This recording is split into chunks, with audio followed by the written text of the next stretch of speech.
ప్రజలకు ఇచ్చిన హామీలు అమలు, పారదర్శక పాలన, విద్య, వ్యవసాయం, మౌలిక వసతులు, మహిళా సాధికారత, ఉపాధి కల్పన తదితర రంగాల్లో సాధించిన విజయాలను రాష్ట్ర జలవనరుల శాఖ మంత్రి, జిల్లా ఇన్ఛార్జ్ మంత్రి నిమ్మల రామానాయుడు, రాష్ట్ర పర్యాటక, సాంస్కృతిక, సినిమాటోగ్రఫీ శాఖ మంత్రి కందుల దుర్గేష్ వివరించారు. తూర్పుగోదావరి జిల్లా రాజమహేంద్రవరంలోని శ్రీ వెంకటేశ్వర ఆనం కళా కేంద్రంలో 2 ఏళ్ల నమ్మకం, అభివృద్ధి, సంక్షేమం జిల్లా స్థాయి కార్యక్రమం ఘనంగా నిర్వహించారు. జిల్లా కలెక్టర్ కీర్తి చేకూరి అధ్యక్షతన జరిగిన ఈ కార్యక్రమంలో రాష్ట్ర జలవనరుల శాఖ మంత్రి, జిల్లా ఇన్ఛార్జ్ మంత్రి డాక్టర్ నిమ్మల రామానాయుడు, రాష్ట్ర పర్యాటక, సాంస్కృతిక, సినిమాటోగ్రఫీ శాఖ మంత్రి కందుల దుర్గేష్ పాల్గొన్నారు. కూటమి ప్రభుత్వం 2 ఏళ్ల పాలన పూర్తి చేసుకున్న సందర్భంగా నిర్వహించిన ఈ కార్యక్రమంలో గత 2 ఏళ్లలో అమలు చేసిన అభివృద్ధి కార్యక్రమాలు, సంక్షేమ పథకాలు, వివిధ రంగాల్లో సాధించిన ప్రగతి ప్రజలకు వివరించారు. విద్యను ప్రధాన అంశంగా తీసుకుని జిల్లాలో అమలైన సంక్షేమ, అభివృద్ధి కార్యక్రమాలను ప్రత్యేక స్టాళ్ల ద్వారా ప్రదర్శించారు. ఈ సందర్భంగా మంత్రి నిమ్మల రామానాయుడు మాట్లాడుతూ, గతంలో నిలిచిపోయిన అభివృద్ధి కార్యక్రమాలను తిరిగి గాడిలో పెట్టామని, ఆర్థిక సవాళ్లు ఉన్నప్పటికీ సంక్షేమ పథకాల అమల్లో ఎలాంటి ఆటంకం లేకుండా ప్రభుత్వం పనిచేస్తుందని అన్నారు. మంత్రి కందుల దుర్గేష్ మాట్లాడుతూ, ప్రజలకు ఇచ్చిన హామీలను అమలు చేస్తూ మెరుగైన పరిపాలన అందిస్తున్నామని తెలిపారు.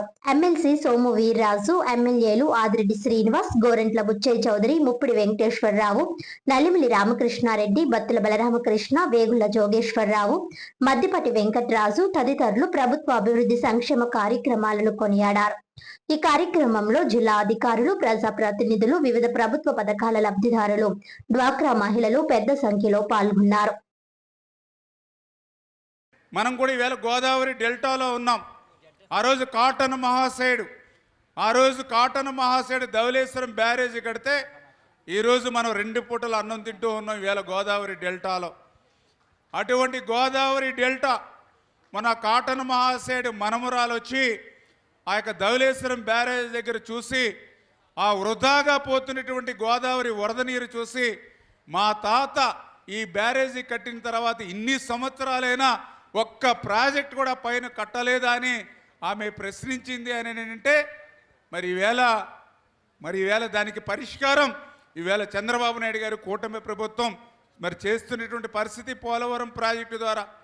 అటువంటి ధవళేశ్వరం బ్యారేజీకి సంబంధించినటువంటి గేట్లు ప్రమాదంగా ఉన్నాయని 5 సంవత్సరాల జగన్మోహన్ రెడ్డి చెవిలో అధికారులు చెప్తే పెడ చెవిని పెట్టినటువంటి పరిస్థితి. నిజంగా ధవళేశ్వరం గేట్లు కనుక పోతే మళ్ళీ ఉభయ గోదావరి ఉమ్మడి జిల్లాలు 2 కూడా మళ్ళీ ఒక చుక్క నీరు లేక ఒక్క పంట కూడా పండేటువంటి పరిస్థితి ఉండదు.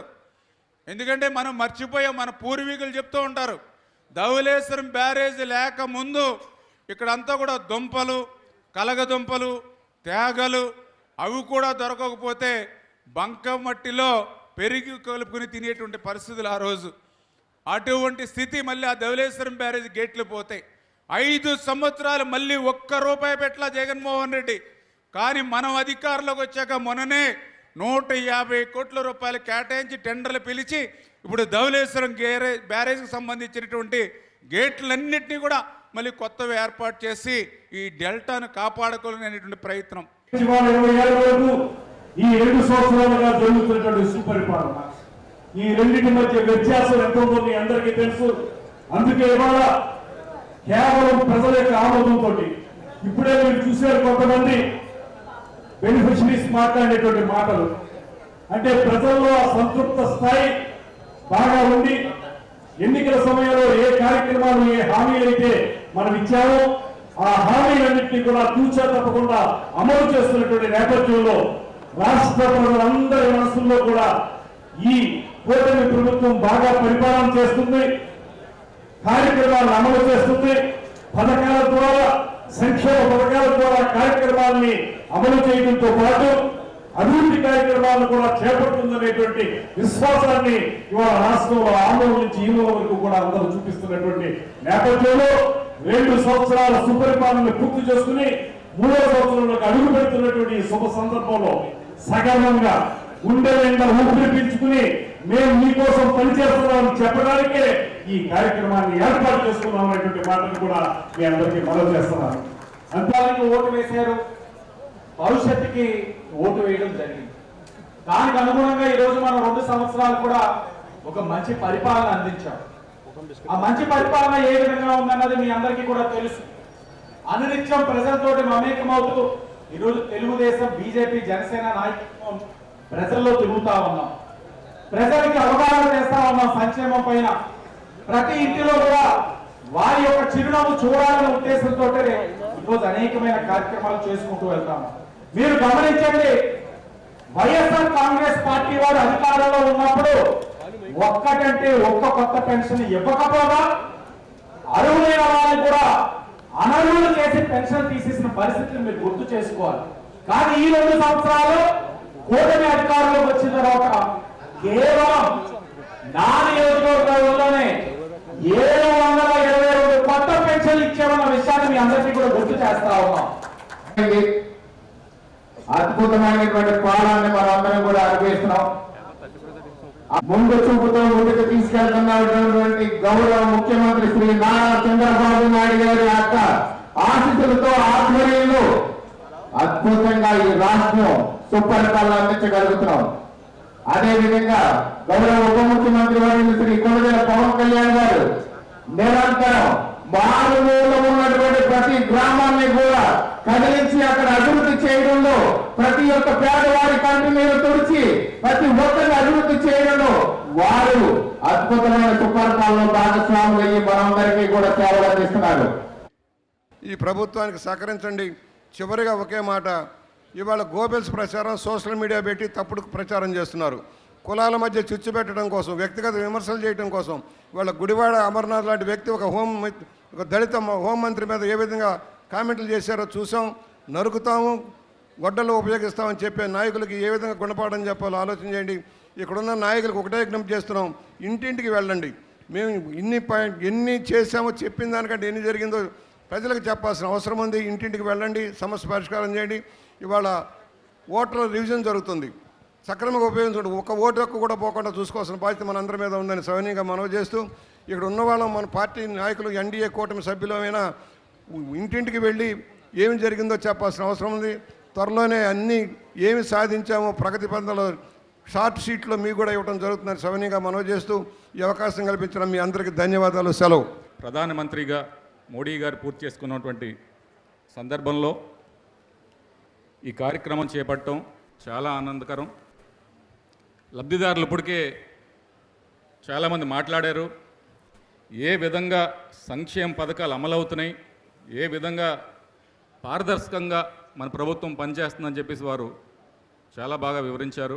మాకు 2 నిమిషాలు ఇచ్చారు కాబట్టి ఈ పథకాలన్నిటికీ గురించి చెప్పలేము కాబట్టి ముఖ్యమైన అంశాలు కొన్ని మీతో ప్రస్తావించాలనిపిస్తుంది. మన రాష్ట్రం ఏర్పడిన తర్వాత ఒక రాజధాని నిర్మించుకునే ప్రక్రియలో ఏ ప్రభుత్వం ఎలా పనిచేసింది అని చెప్పేసి ఒక్కసారి మీరంతా కూడా గమనించాలని చెప్పేసి ఈ సందర్భంగా కోరుతున్నా. అతి కీలకమైనటువంటి మన రాష్ట్రానికి పురోగతిలో అతి కీలకమైన పాత్ర పోషించే పోలవరం ప్రాజెక్టు గురించి ఏ ప్రభుత్వం ఎలాగా పనిచేసిందని చెప్పేసి ఒక్కసారి మీరు గమనించవలసిందిగా కోరుతున్నా. సంక్షేమ పథకాలతో పాటు అభివృద్ధి కూడా చాలా ముఖ్యం అని చెప్పేసి మన దేశంలోనే 100 రూపాయలు పెట్టుబడులు వస్తే, విదేశీ పెట్టుబడులు, అందులో 25 రూపాయలు మన రాష్ట్రం దిశగా వస్తున్నాయి అంటే మన ప్రభుత్వం, ముఖ్యంగా చంద్రబాబు నాయుడు గారు కానివ్వండి, లోకేష్ గారు కానివ్వండి, పవన్ కళ్యాణ్ గారు కానివ్వండి, పైనుంచి మోడీ గారు ఇచ్చే మన విశ్వాసం కానివ్వండి, ఏ విధంగా మన ప్రభుత్వం ముందుకెళ్తుందో ఒక్కసారి మీరంతా కూడా గమనించాలని మరీ ఒక్కసారి కోరుతున్నాం. అంతేకాదండి, విజన్ 2047 స్వర్ణాంధ్ర 2047 అనే నినాదంతో ఈ 2 ఏళ్ళలో చాలా బలమైన, దృఢమైన పునాది ఈవేళ మన రాష్ట్రంలో నిర్మాణం చేయగలిగాం. కానీ గతంలో మనం భవిష్యత్తు గురించి ఆలోచించినప్పటికీ గతం కూడా మర్చిపోకూడదు. 2024లో ఏ విధంగా రైతన్న మన తోడున్నారు, ఏ విధంగా మహిళలు మన తోడొచ్చారు, ఏ విధంగా యువత మన తోడున్నారు. ప్రతి యువతకు కూడా ఉపాధి కల్పించాలనే ఉద్దేశం, అనే లక్ష్యం కూటమి ప్రభుత్వాన్ని. ప్రతి రైతు చిరునవ్వు చూడాలని చెప్పేసి లక్ష్యం మన కూటమి ప్రభుత్వాన్ని. ప్రతి మహిళ ఆశీర్వాదం కోరే ప్రభుత్వం మన కూటమి. మీ అందరి ఆశీర్వాదం ఈ 3 ఏళ్ళ పాటు ఇంకో 15 ఏళ్ళ పాటు కొనసాగాలని చెప్పేసి మరీ కోరుకుంటూ సెలవు తీసుకున్నాను. Thank you. బడి పిలుస్తుందనేటువంటి కార్యక్రమాన్ని చెప్పారు. ఎస్ఎస్సిలో అత్యధికమైనటువంటి ఫలితాలు వచ్చినాయి.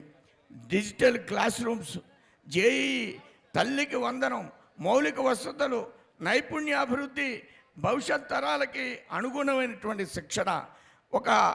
మొన్న లోకేష్ గారు రష్యా వెళ్ళారు. రష్యా వెళ్ళినప్పుడు వాళ్ళ విద్యా విధానం ఎలా ఉందో పరిశీలన చేశారు. ఇవాళ చంద్రబాబు నాయుడు గారు మోడీ గారు లాగే, ఆయనకి మరి 75 ఏళ్ళు అనుకుంటున్నాను, రామానాయుడు గారికి తెలుసు. ఇప్పుడు జంజీ అంటున్నారు. జంజీ అన్న యువకుడు ఎవరన్నా వాళ్ళిద్దరిలా తిరుగుతారా? వాళ్ళిద్దరిలా తిరుగుతారా అని నేను అడుగుతున్నా. జంజీ ఏంటండి? ఆయన తిరగమని 75 ఏళ్ళు వచ్చిన తర్వాత, 45 ఏళ్ళు వచ్చిన తర్వాత క్లోజ్ అయిపోతున్నారు ఇప్పుడు యువకులు. ఆ యువకులు ఇద్దరు సైకిల్ దొక్కుతారు, డ్యాన్స్ వేస్తారు, అవసరమైతే విదేశాలకు వెళ్తారు, అందరితో మాట్లాడతారు, అనేక విషయాలు చర్చిస్తారు. మొన్న మన వెస్ట్ గోదావరి ఎక్కడికో వచ్చారు ఒక రైతు, 96 ఏళ్ళు, బాబా అని ఆయన కౌగిలించుకునే విధానం మనం చూస్తే మనందరికి కూడా ఎంతో ఆనందం కలుగుతుంది. ఆ విధంగా ప్రజల్లో మమేకమైనటువంటి వీళ్ళిద్దరూ కూడా, పవన్ కళ్యాణ్ గారు కూడా వారు అదేవిధంగా నిరంతర శ్రామికుడిగా రాష్ట్రంలో పర్యటన చేస్తూ ఈ రాష్ట్రం ప్రగతి పదంలో ఉంది. ఈ రాష్ట్రం 23 లక్షల కోట్ల రూపాయలు ఈవేళ పెట్టుబడులు వచ్చినాయి. జగన్మోహన్ రెడ్డి ఉండగా ఈ రాష్ట్రంలో ఉన్న పెట్టుబడిదారులందరూ హైదరాబాద్ పారిపోయేటట్లు చేశాడు. అదే మనం నిరంతరం చెప్పే ఆయన పరిపాలనకి నిదర్శనం. ఈ విధమైనటువంటి పరిపాలన కాకుండా ఈ రాష్ట్రం ఎప్పుడూ మోడీ గారు చెప్తూ ఉంటారు, రాష్ట్రాలు అభివృద్ధి చెందితేనే దేశం అభివృద్ధి చెందినట్లని.